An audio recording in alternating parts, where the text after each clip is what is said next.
Hello everyone, my name is Saurabh Singh and today I'm going to teach about the modern concrete technology and topic will be structural component. This video lecture is going to be very important and after watching this video, if you have any doubt, you can contact on my this number which is given here and you can also write an email on saurabh.singh@mygyanvihar.com. So first we will see the learning objective. What is the learning objective? And here you will know about the different types of stone and structure which we use in the building, and you will also learn here with learning objective. You will also learn different types of building structure member and what kind of structure member prepared for the building.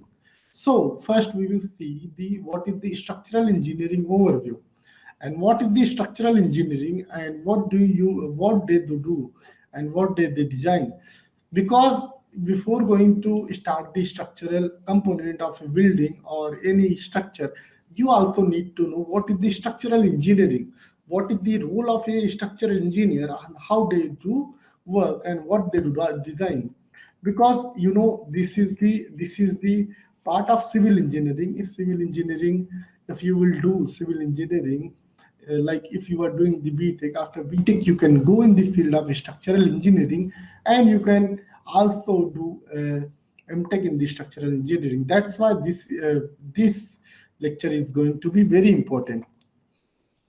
So what is the structural engineer? What is the engineer? It is mathematical of design or architect, vision, aesthetics. First, you also need to understand what is the difference between a architecture and engineer. Engineer do the mathematical design for a building, and like if you will talk, especially if you will talk about the structural engineering calculate the load of all the structural member which is acting on the foundation, and they design column, they design slab, they design the foundation, they design the beams. And architecture, what is the vision and what is the meaning of architecture? Architecture is the artist, it is known as the artist.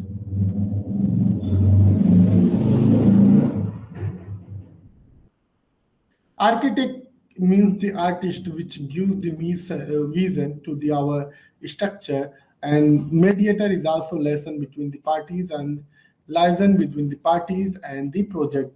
And salesman, you sell your idea and yourself by yourself. And here, what structural engineers do? What they do in the field of civil engineering, in the field of construction. First, you can see they are the designer and they work as a consultant. They take the design and fit for the structural system, expert witness in lawsuit, inspector. They also work as an inspector of fieldwork, job site inspections, oversees the material, concrete, steel, inspect the building, pre and post construction.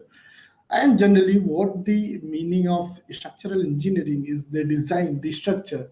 Like first, they calculate the load, how much load is acting on the structure, and they also do the design. They also do the inspect, because when construction will be goes on, move on, then they will also go for the inspections. As you can see, this is mentioned here. What is the structure? Now we will come on our topic. What is the structure? As you can see, a system designed to register or support loading is despite energy. And there will be building structure. In building structure, there is house, skyscraper, any design for the continuous human occupation. And you can also see the non-building structure like a bridges, tunnels, dam, and these structures components are also designed by a structural engineer. What they do calculate of the they calculate the load of all the components which is acting on the foundation, then they design the member. Now, first we will see what kind of things they calculate and what kind of things they need to calculate in the structural design. First, we will see the forces. Influence on an object. What is the definition of forces? You can see here, influence on an object that causes changes in the physical quantity. considered as a vector and magnitude and direction, because it said a very it says magnitude and direction, and it is a vector quantity. And there is also the two type of force: static force and dynamic force. And what is the static force? Unchanging with the time, like wall floors, and dynamic forces changing with the time, like people and furniture. And that is the types of force here, also categorized into two parts, which is axial force and momential force, or momential force. We can also call it momential force.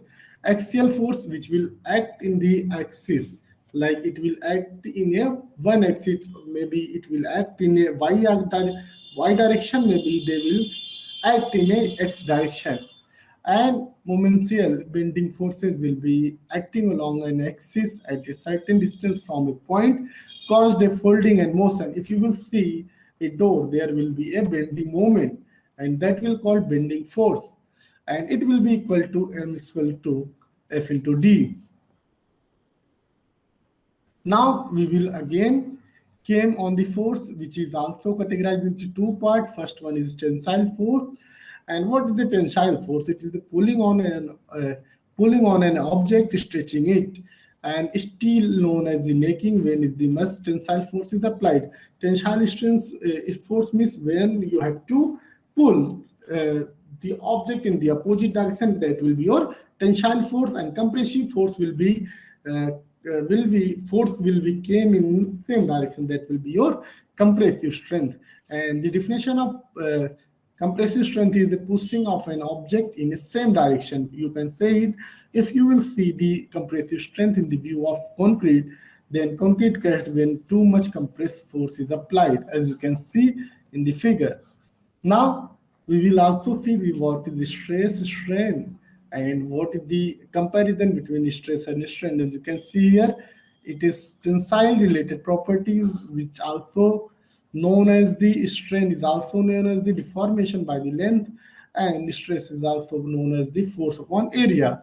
And this is the comparison related properties. Compare using the stress strain graph. As you can see, that is the stress strain graph of a steel.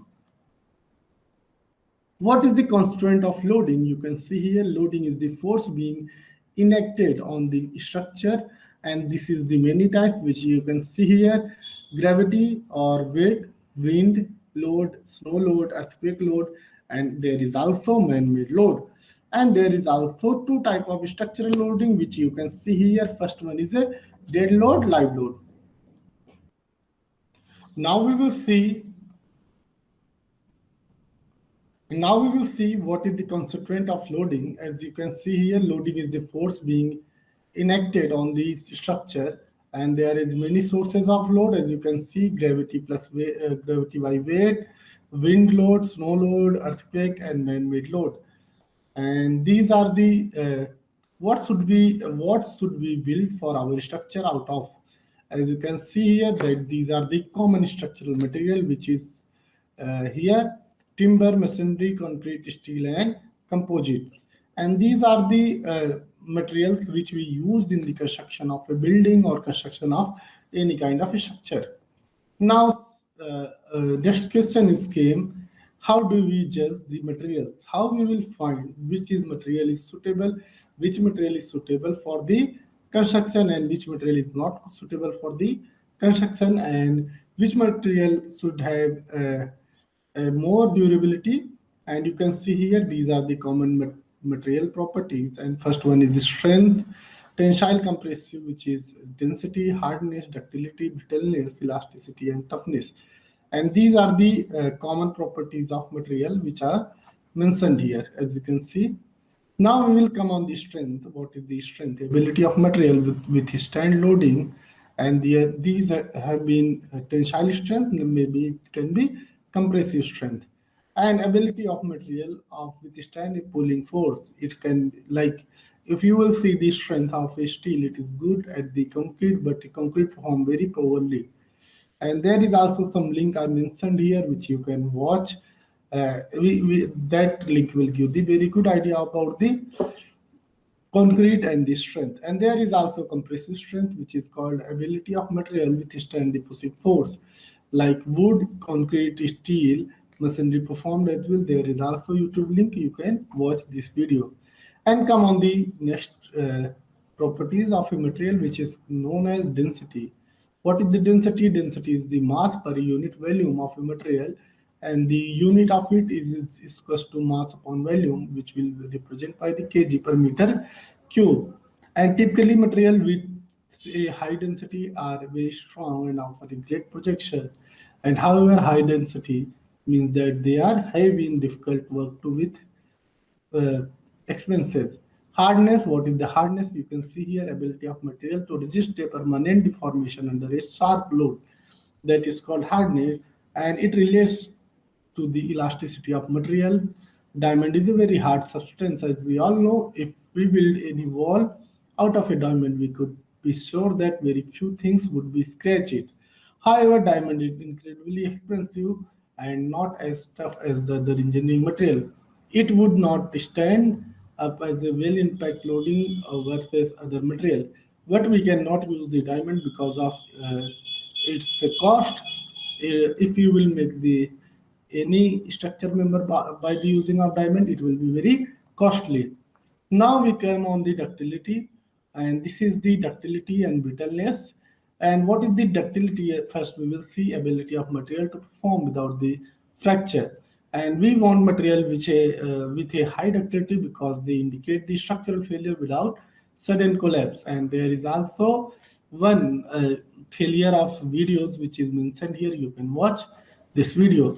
And elasticity, come on the elasticity, it is the ability of material to deform and return to the origin shape.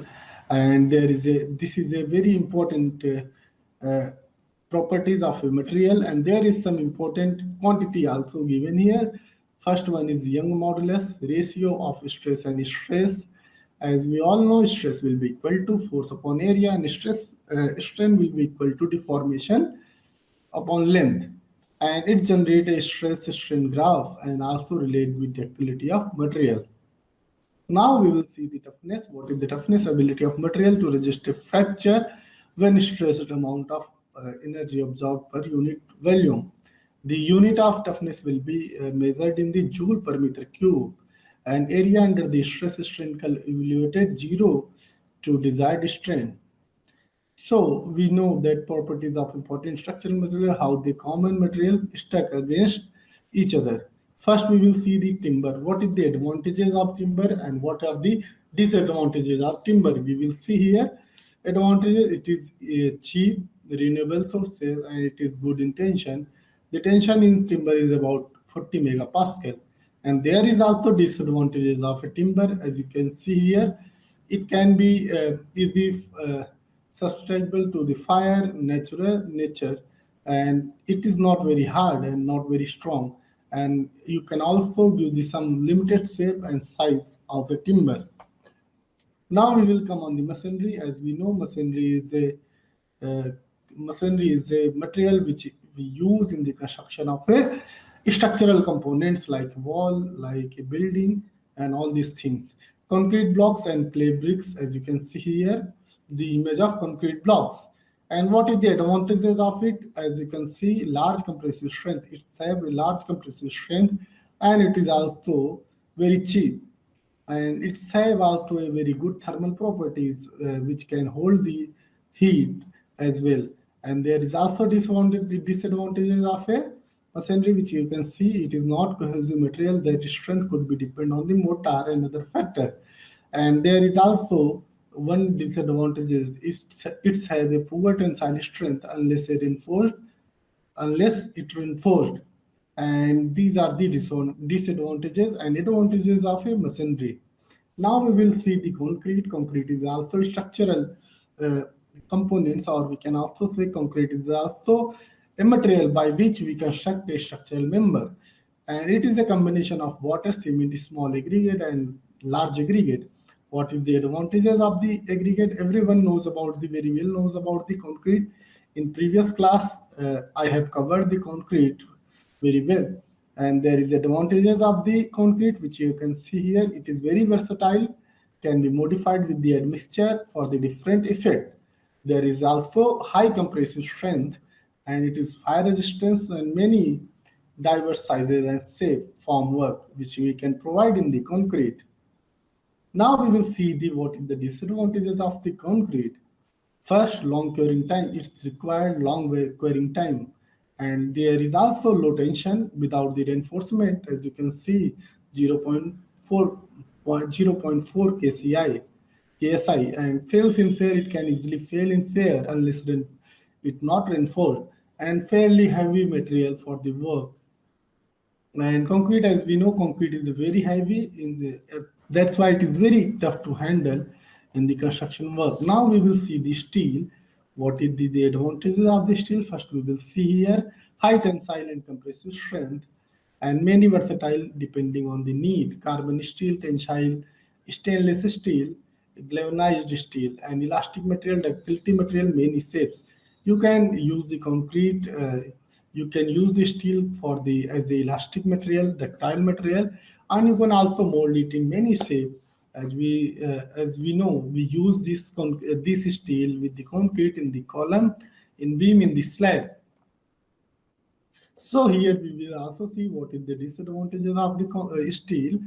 First one is disadvantages of the steel is it is very expensive, and it is available in the limited quantity, and it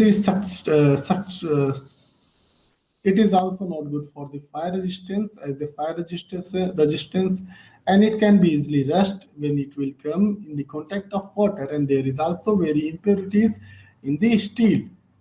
Now put them together, and if we'll put steel and concrete together, it will become the reinforced concrete. And concrete with the steel reinforcement is called RCC. We also called it RCC, and concrete handle compression. If concrete can easily handle the compressive load, and steel can also can take the tension load and can handle 4 times the loading that a concrete alone can handle, and it is also expensive. Now we will see the composites. Engineering compounds that have different physical or chemical properties like FRP, fiber reinforced polymer, FR, CFRP, which is known as the carbon fiber reinforced polymer, and there is also plastic, categorized of glass, categories of woods. So now we know what is the material will be best suit for our need, and what should we build with it. Now we will see the structural shape.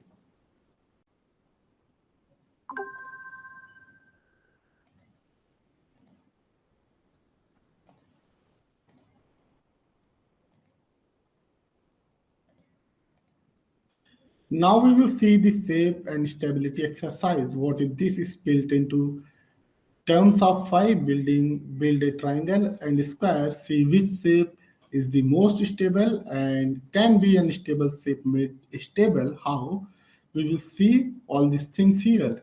As you can see the rectangle, as you can see there is many advantages of a rectangle. First advantage of rectangle is proficient in the resisting a vertical load, and there is also disadvantages of rectangular member which is no lateral support. Like rectangle is a if we will make any structure of concrete rectangular shape, what will happen? You can see here. First advantages of it will be it proficient in the resisting vertical load, and second disadvantage will be no lateral support. And you can see the triangle, and there is also some advantages and disadvantages of triangle, able to withstand the lateral and vertical loading, many triangular shape available.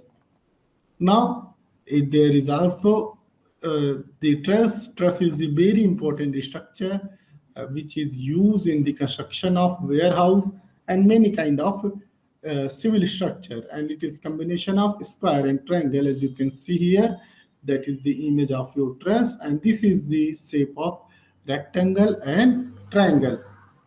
Now truss is the combination of square and triangle. As you can see here, there is square and triangle also. So truss is a very useful structure, or you can also say it is a useful member for the construction work. Now you can see this is your now you can see this is your triangle, and that is your square. Now we will come on the geodesic dome. So what is the dome and what is the use of dome? How it became?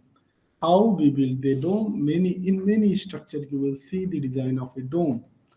Dome. This is the shape of dome as you can see here.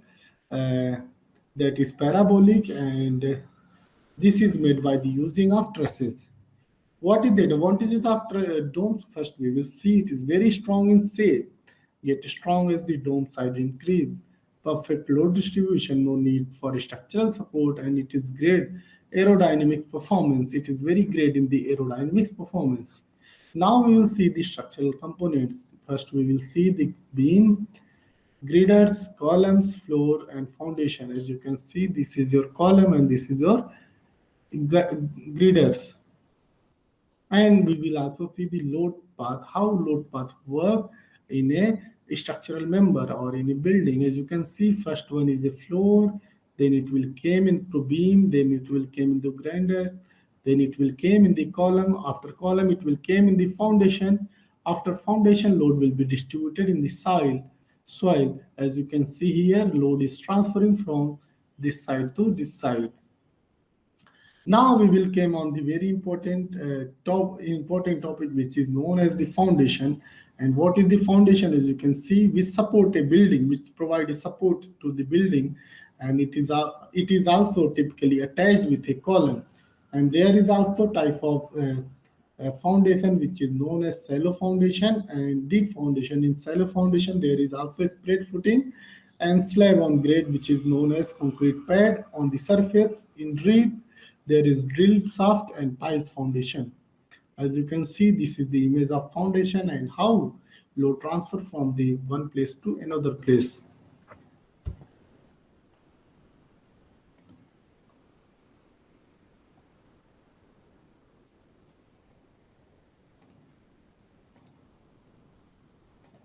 Two footing will be joined together. It's mean combined footing.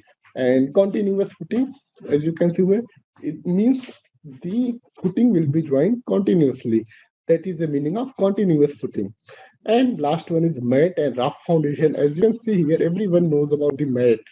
All person are using mat in their homes, and it will be like a mat. Means the area of mat foundation will be very big. That's why we call it mat foundation. Okay. One thing I would like to also clear here, if you are going to build a deep foundation, you need less area. If you are going to make a shallow foundation, you need large amount of area, because shallow foundation is, you cannot build in a small area.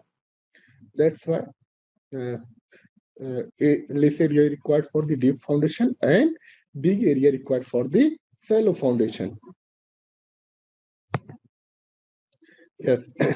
Now you will understand what is the shallow foundation and what is the deep foundation and what are the types of the shallow foundation. First foundation you can see here, it is in square shape. This is called square foundation or square footing. Generally we call it footing. You can also call it footing. And one thing you will observe here, the base. You can, if you will see here base, the B will be always greater to T. Means this is also one rule, Tarjagahi rule. You will know it about it in the next slide. But here you will see always base area will be more than the thickness of the foundation. Here you can see the this one also B and this one also B. Means both parties equal. That's why it is called square foundation or square footing. Come on the rectangular footing. Here you can see here length is higher than width, and that's why it is called rectangular footing. And there is also ground surface. Sometimes we also denote it by the GL. GL means ground level. And you can also see circular footing here. This is your base and this is your thickness and this is your total depth. D means overall depth. We also denote overall depth by the D, as you can see here. And next one you can see, this is your continuous footing. As you can see here, it is a bearing wall, and this is the base, and this is your ground level. And I hope by this picture you will understand and you will get idea what are the difference between square, rectangular footing, and what are the difference between circular and continuous footing. In many exams, these types of question can be asked. What will be the size of B and L of of a square footing? There you have to give the right answer, like B and L both will be in same size, and that's why it is called a square footing. Now there is also one more picture. You can see this is your circular footing and this is your continuous footing, and this is your compound footing, combined footing. And combined footing, generally what we did, we make a one slab. As you can see here, this is your slab, and then we make a column on it. As you can see, there is two column and it is combined together with the this rectangular uh, member. That's why it is called combined footing. And this is your ring footing. As you can see here, sometimes we need to make it for a big structure. It can also bear the it can also bear the high load. That's why we need to make a ring foundation. Now, as you can see here, this is a picture of combined and strap footing. As you can see in the previous slide, this is your combined image of combined footing. But if you will see the size of rectangular, it is same in the all direction. But in this image, you will see the shape of this rectangular is not equal everywhere. This is one rectangular and this rectangle, this is second rectangle, and this is a strap. We can also call it a beam. It is joined by a beam. Means this is your square footing and this is your square footing, and it is joined by a beam. And this kind of footing will also called combined footing or strap footing. You can also call it strap footing. If anybody will ask you what is the difference between combined footing and strap footing, you can answer it by it. You can see this is the real photograph of a combination spread and strip footing, which you can see here. These are the columns and these are the footing. This is footing for this column, and this is strap, means this is a beam which is connecting this one. As you can see, there is 1, 2, 3, 4. There is 4 column which is connected by a strap and which is connected by a strip. This is called combined footing, and sometimes we also called it strap footing. Now come on the mat footing or mat foundation. As I told you earlier, if anybody will ask you what is the difference between foundation and footing, there is no any difference. Only sometimes we call it foundation and sometimes we call it footing. And generally we use footing word with the shallow foundation, types of shallow foundation. Okay, come on, this is the image, and this is also a section. This is the front section of front elevation of your uh, mat footing. As you can see here, these are the column, and these column are combined together with a rectangular member. That's why it is called mat foundation. It is showing like a mat. As you can see also here, this is also your types of mat footing, and these are the different kind of mat footing which we construct according to our requirement.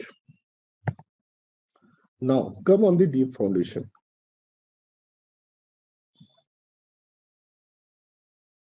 Now we will see the deep foundation.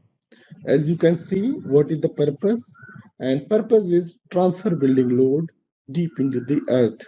As you can see here, this is drilled, and we also call it poured, and this is driven. This is the image of a deep foundation.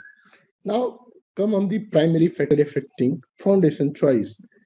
What is the factor about the foundation choice? Like if you are a civil engineer and you have to make a choice, what kind of foundation you are going to build, then what factor will be involved in these things?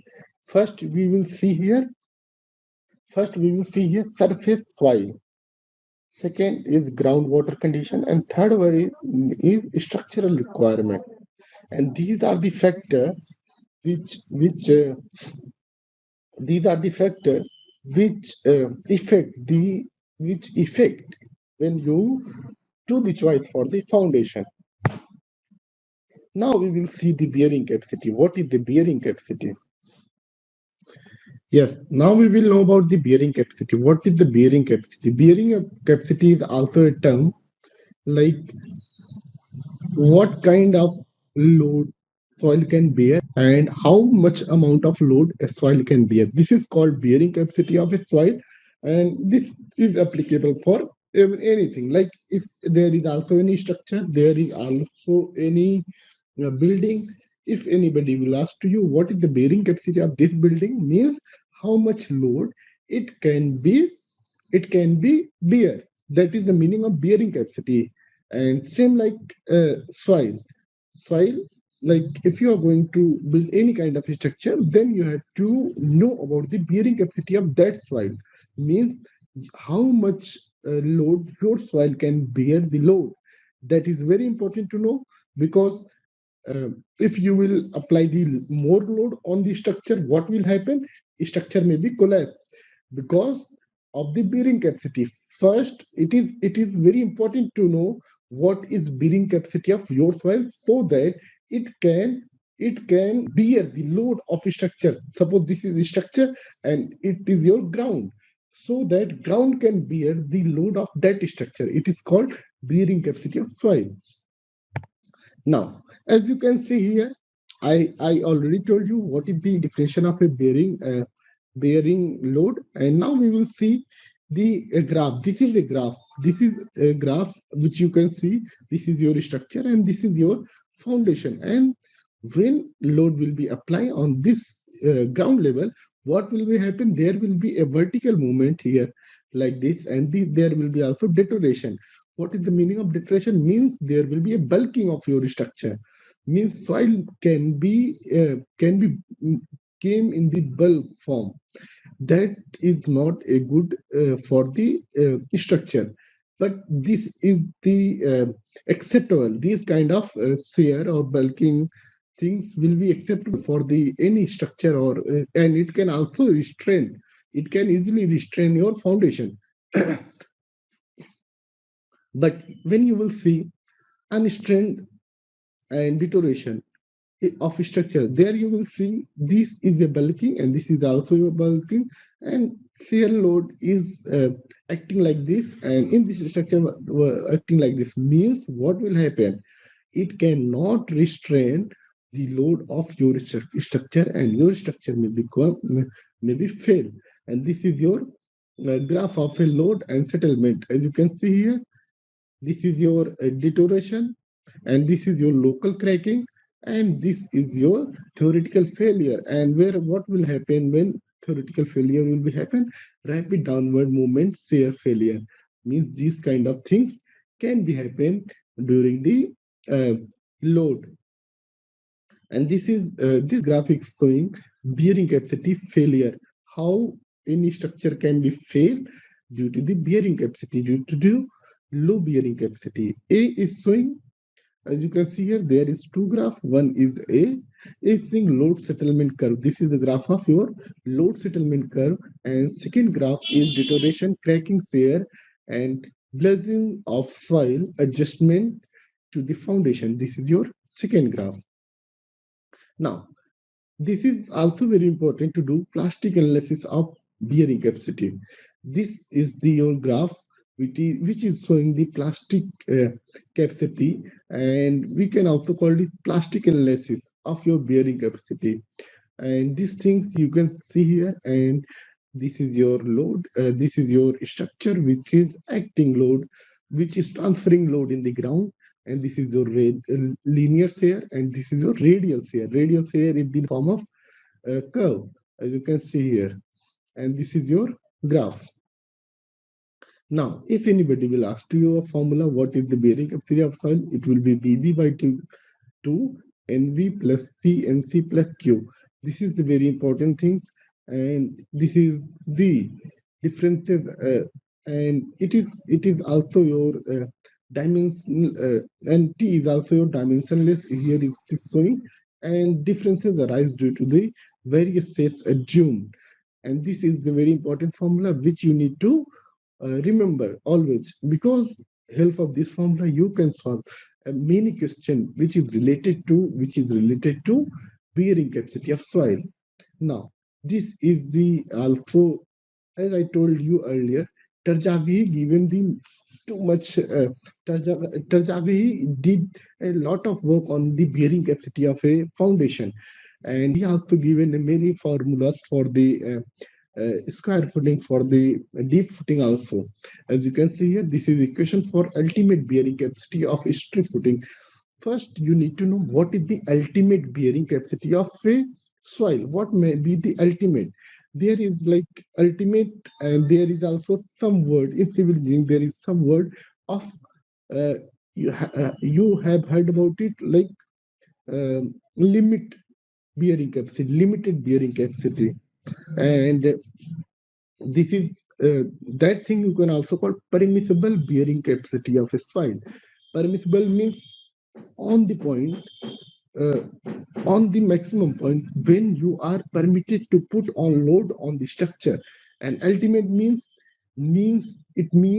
now you cannot apply a single load on your structure. That is called ultimate bearing capacity of uh, anything, or you can call ultimate bearing capacity of your soil. And this is the formula. As you can see here, q is equals to c dash nc plus gamma df plus nq plus 0.5 gamma bn and y, where NC, NQ, and NR the Tarjaghi bearing capacity factor and depend on the angle of shearing resistance phi, shape of the failure of surface. And this is also ultimate bearing capacity for square and circular footing, which is based on the experimental result. Tarjaghi suggested following equation for the ultimate bearing capacity for square footing. This formula will be applied. Q is equals to 1.2 C dash NC plus gamma DF NQ plus 0.4 gamma BNR. For circular footing, QU is equals to 1.2 CNC plus gamma DF NQ plus 0.3 gamma BNR. This is a very important formula. Suppose you are giving a GET exam and you are sitting in government exam, this formula will definitely come in your exam.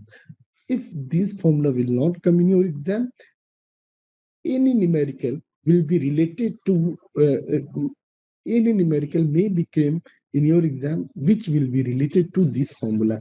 That's why it is very important to remember this formula. And this is also bearing capacity factor. This is graph showing bearing capacity factor, and this is NC, and this is NQ, and this is N gamma, as you can see here. And these are the bearing capacity factor. And now this is the given the IS code, and this is very important to know. And you cannot remember these things, but you can easily get these things from the IS code. Now we will see the modes of shear failure. What may be the modes of the shear failure means how soil um, can be failed due to the ultimate load of a structure. There is given classified shear failure of soil under a foundation based into three categories depending on the types of soil and location of foundation. This is first one is called general shear failure, second one is called local shear failure, and third one is called punching shear failure. First MCQ is, what do you mean by the admixture? Here is often given ingredient which are added in cement before the after concrete mix. Second option is ingredient which are added to make aggregate healthier. Third option is ingredient added in cement to make it finer. And fourth option is ingredient added in concrete to make good workability. Let's see what will be the right answer. Right answer will be A. As you can see here, A will be the right answer. And now I will also give the explanation. Admixture are those ingredients in concrete other than Portland cement, water and aggregate that are added to mixture immediately before after the concrete mix. That is called admixture. This is the meaning of admixture. And our right answer will be ingredients which are added to in cement before the after concrete mix. Means we use as admixture before the concrete mix. Now, as you can see, which of the following statement is incorrect about the function of admixture? It is to accelerate the initial set of concrete to speed up the rate of development strength at the early age. Second option is to enhance the workability. Third option is to reduce the segregation in a grout and concrete mixture. Fourth option is to retard the initial setting, or you can also call it set, to keep the concrete workable for the shorter time of placement. Right answer here will be D.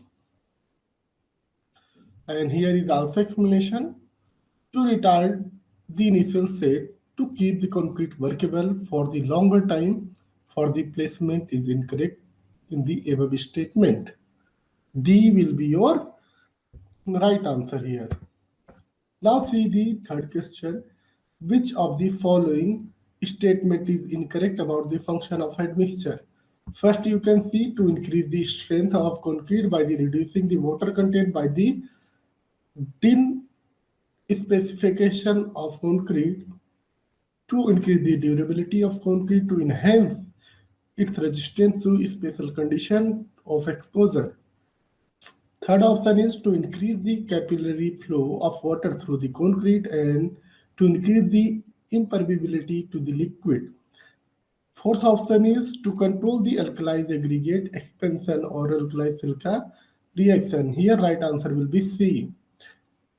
Because if you want to decrease the capillary flow of water through the concrete and to increase the impermeability to liquid is incorrect in the above statement, means C will be your right answer. Now come on the fourth question. Which of the following option does not come in the chemical admixture? First one is a plasticizer, B is the pozzolanic, C is super plasticizer, and D is accelerator. Right answer here will be accelerator. As you can see here, right answer will be pozzolanic. An explanation is also here. Pozzolanic property come under the mineral admixture and not under the chemical admixture. Now we will see the fifth question. Classification of admixture are classified into how many types? And here right answer will be 2. As we seen in the previous slide, right answer is 2 because admixture is classified in two parts. First one is chemical admixture and second one is mineral admixture. That's why your right answer will be B, which is 2. Now come on the sixth question. Which of the following option does not come in the mineral admixture? Here is the option. Set retarders, blast fluorine slag. Third one is a pliers and fourth one is silica fume. Right answer will be A. Set retarder is a property come under the chemical admixture, not under the mineral admixture. This is a property. That's why your right answer will be A. Set retarders. Come on the seventh question. Admixture will cause early setting and hardening of concrete are called. Here is option. Option is D is correct. Accelerator. Your accelerator will be right answer here. Come on the ninth question. What is the main function of set reducer? Here is the option: increase the curing rate, slow the curing rate, improve the workability and water cement ratio. D option is speed up the start finishing operation. Right answer here will be B, which slow the curing rate. That will be your function of the set retarders. And as we know, used to concentrate hot weather conditions that cause the increased rate of the hardening. This makes placing and finishing difficult. That's why here right answer will be B, which is slow curing rate. Now come on the 10th question. Super plasticizer reduce the requirement by how many percentage? Here right answer will be A, because super plasticizer reduce the water requirement by the 12 to 30% and make mix highly fluid and can be placed with the little or no vibration. Now it is the reference of a today lecture. As you can see, there is one very good book which is Building Construction, and it is written by the BC Punamia. And there is also one book which is to the name of Civil Engineering Material, which is written by the Professor S. Singh. Thank you for watching this video. Thank you very much.